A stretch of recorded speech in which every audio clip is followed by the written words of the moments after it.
Bonjour Patrice Ras, vous êtes l'auteur de Savoir se faire recruter, un livre paru aux éditions Studirama. Alors j'aimerais savoir, lors de l'entretien d'embauche, est-ce qu'il y a des gestes qui peuvent trahir les candidats ? Alors oui, tous les gestes d'une façon générale trahissent ou en tout cas dénotent le caractère, le tempérament ou l'état émotionnel du candidat. C'est pourquoi d'ailleurs tous les recruteurs, consciemment ou pas, professionnellement ou non, sont attentifs à la gestuelle et d'une manière générale à la communication non verbale du candidat. Et la posture également, donc Bien en sûr. dehors des gestes. Est-ce que vous pouvez donner quelques exemples en fait Oui, par exemple, un candidat qui serait trop en avant comme ça, c'est quelqu'un qui est trop impliqué, trop passionné. Ça peut suggérer un manque de recul ou de distance par rapport aux choses. À l'inverse, un candidat qui serait complètement en retrait, enfoncé dans son fauteuil et qui ne s'implique pas, qui n'avance pas quand il parle ou quand il affirme, ça peut sous-entendre un manque de confiance ou un manque d'implication, par exemple. Et par exemple, jouer avec son stylo, voilà, qu'est-ce que ça peut dénoter chez le candidat ? Alors ça, c'est typiquement un geste de stress et d'anxiété. C'est quelqu'un qui est mal à l'aise. Alors c'est pas forcément un menteur ou un mauvais candidat, mais c'est probablement quelqu'un qui se sent jugé ou sur le grill et qui va essayer d'évacuer en fait le stress à travers ce geste-là, qui est évidemment un geste à éviter autant que faire se peut. Et parler avec ses mains, Alors, là aussi ça peut...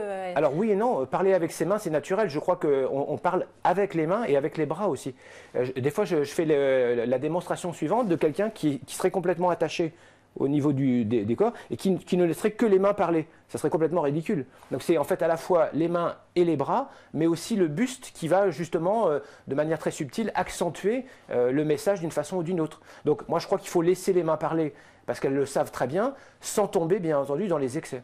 Et pareil, lorsqu'on s'assoit, est-ce que la position vraiment a une incidence ? Est-ce que le fait de croiser ses jambes, ça montre que le candidat est peut-être renfermé sur lui-même ou timide ? Alors ça c'est surtout ce qu'on dit au niveau des bras. Vous savez, les bras croisés, c'est typiquement un signe de repli ou de recul, pas forcément d'agressivité, mais c'est vrai que si vous avez tendance à un moment donné à vouloir réfléchir à quelque chose pendant une conférence ou un cours, automatiquement vous allez faire ça et vos yeux vont partir en haut. Et ça ne veut pas dire que vous êtes forcément négatif, mais que vous avez besoin de vous recentrer à l'intérieur.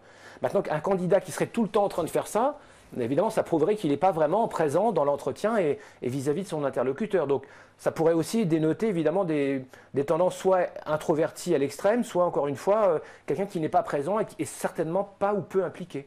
Donc, idéalement, pour conclure, quelle serait en fait la posture idéale lors de l'entretien ? Donc, on arrive, on se présente, on s'assoit et... Moi, je pense qu'il faut s'asseoir, j'ai envie de dire, naturellement, les pieds bien posés sur le sol.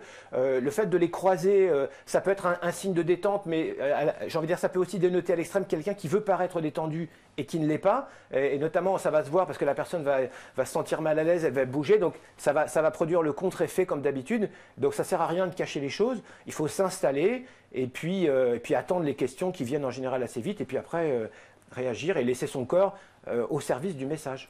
Dernière question, est-ce que vraiment tous les recruteurs sont sensibles vraiment à la gestuelle ? Est-ce qu'ils étudient tous en fait l'attitude du candidat ou pas ?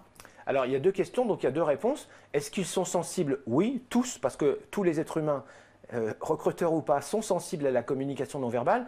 C'est à peu près 93 ou 97% selon les calculs de la communication, donc c'est le plus important en fait.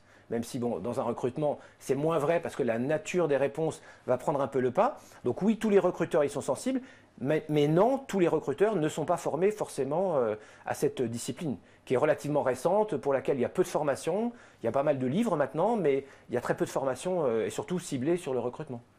Très bien, écoutez, je vous remercie Patrice Ras et je conseille effectivement à tous les candidats qui souhaitent obtenir plus de conseils pour réussir leur entretien de découvrir donc le livre de Patrice Ras, Savoir se faire recruter. Merci. Merci.